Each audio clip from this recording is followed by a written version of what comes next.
Fakta-fakta berkaitan dengan api dan keselamatan.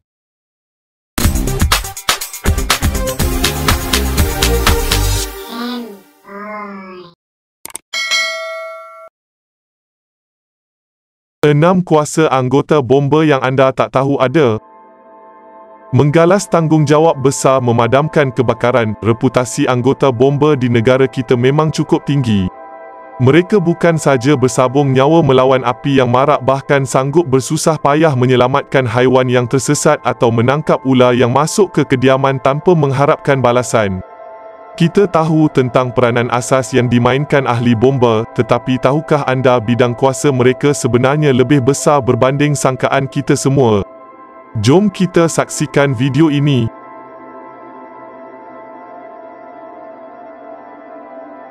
Nombor 6. Ambil alih kediaman yang terbakar dari tuan punya. Dalam semua kes-kes kebakaran, seorang ketua pengarah jabatan bomba boleh mengambil alih premis dan harta yang telah rosak atau musnah disebabkan oleh api untuk tujuan siasatan. Tempoh dibenarkan pengambil alihan ini adalah minima 7 hari selepas kejadian.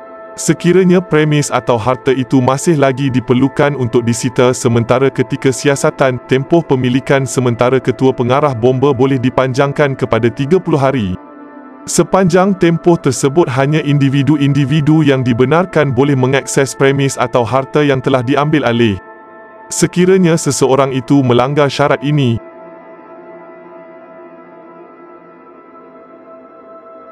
Nombor 5. Menangkap orang tanpa memerlukan waran. Pegawai bomba boleh menangkap anda. Tidak ramai tahu dalam situasi apabila pengambil alihan premis ini dilanggar, seseorang pegawai bomba dibenarkan untuk membuat tangkapan tanpa waran kerana pencerobohan itu dianggap satu kesalahan jenayah. Dalam situasi lain, sekiranya siasatan yang dijalankan mendapati suspek siasatan dengan sengaja menipu nama dan alamat atau cuba untuk melarikan diri, pihak bomba juga boleh mengeluarkan arahan tangkapan. Pegawai bomba yang diarahkan untuk membuat tangkapan boleh melakukan tangkapan, mempunyai bidang kuasa sama seperti seorang pegawai polis, dan tangkapan juga dilakukan berdasarkan kaedah yang diamalkan PDRM.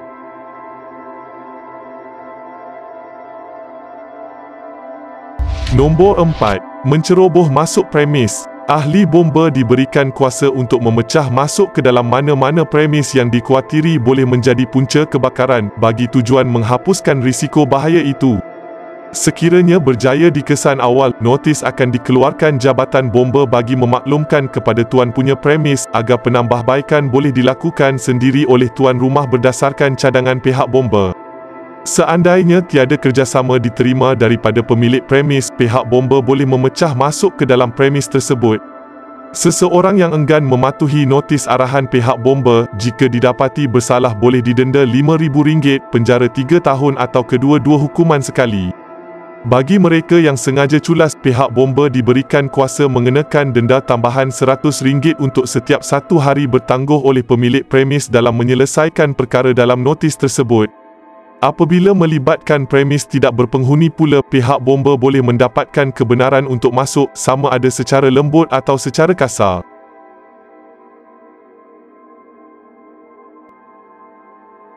Nombor 3. Menghalau atau menangkap orang yang mengganggu tugas anggota bomba. Ketika berlakunya kejadian kebakaran atau kecemasan, seorang pegawai bomba diberikan kuasa penuh untuk mengambil langkah yang dirasakan sesuai dengan situasi. Ini termasuklah merobohkan premis atau kediaman yang dirasakan berisiko besar untuk memarakkan lagi api. Sekiranya berlaku kejadian seperti ini, tuan punya premis sudah pastilah tidak akan senang duduk melihat kediamannya dibuat sebegitu rupa dan pasti akan bertindak balas sehingga mengganggu kerja pegawai bomba. Situasi sebegini sekiranya berlaku membolehkan seorang pegawai bomba mengusir atau mengeluarkan mana-mana individu yang kehadirannya hanya akan menggugat tugasan mereka tanpa kompromi.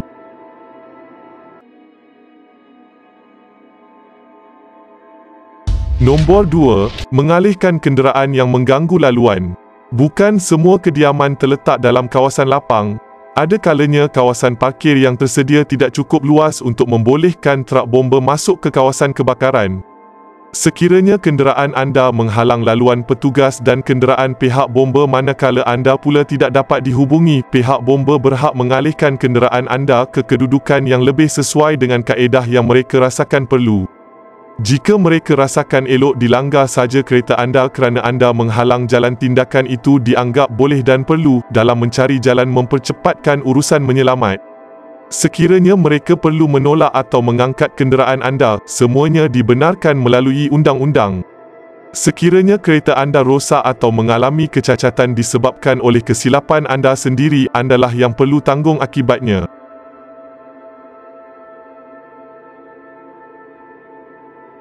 Nombor 1. Bomba dilindungi daripada tuntutan ganti rugi.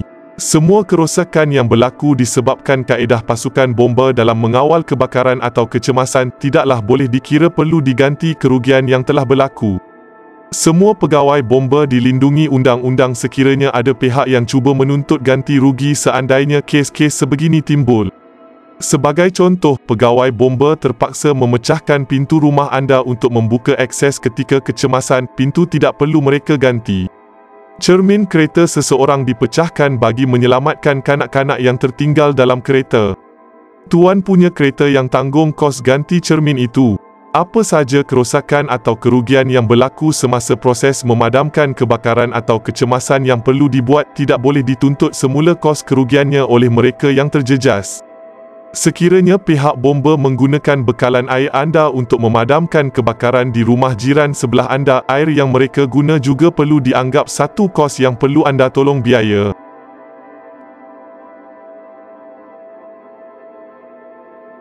Punca paling kerap menyebabkan berlakunya kebakaran di Malaysia. Kecil jadi kawan, besar jadi lawan. Ungkapan itu amat sesuai digunakan dalam menceritakan hubungan api dengan manusia.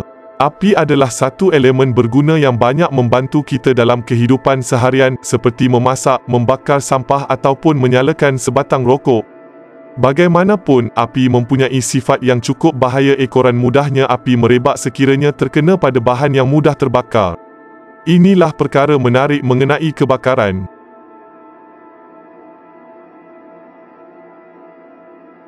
Nombor 3. 5 negeri paling banyak berlaku kebakaran. Di antara semua negeri di Malaysia, negeri Selangor mencatatkan jumlah kebakaran paling tinggi dengan 8,161 kes dilaporkan pada tahun 2016. Negeri Perak menduduki tempat kedua dengan 6,576 kes kebakaran, diikuti oleh negeri Johor yang mencatatkan 5,148 kes dan Sabah 4,620 kes. Tempat kelima jumlah kes kebakaran di Malaysia adalah Kedah yang mencatatkan 4,371 kes. Bagi tahun 2016, sebanyak 49,875 kes kebakaran dilaporkan menurut statistik Jabatan Bomba. 6 negeri mencatatkan paling sedikit berlaku kes kebakaran adalah Negeri Sembilan 2,119 kes, Sarawak 2,012 kes, WP Kuala Lumpur 1,698 kes, Perlis 1,087 kes, WP Labuan 488 kes dan WP Putrajaya 96 kes.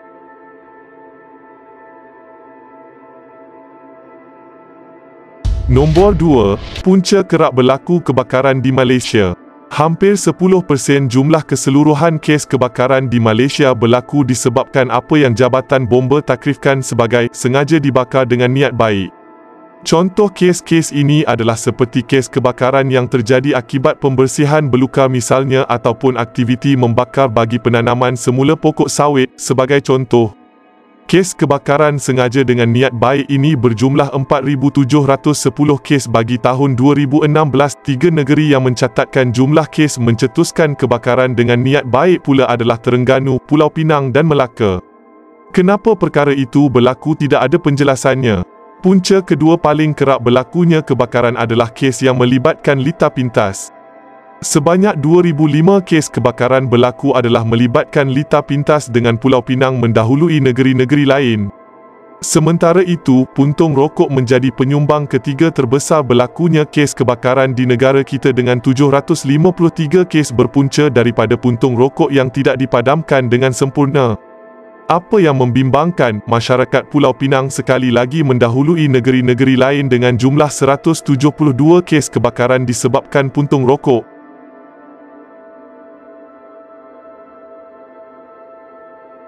Nombor 1. Kes-kes kebakaran dengan sengaja, berniat jahat. Salah satu sebab lain kerap berlakunya kebakaran di negara adalah disebabkan perbuatan ianat.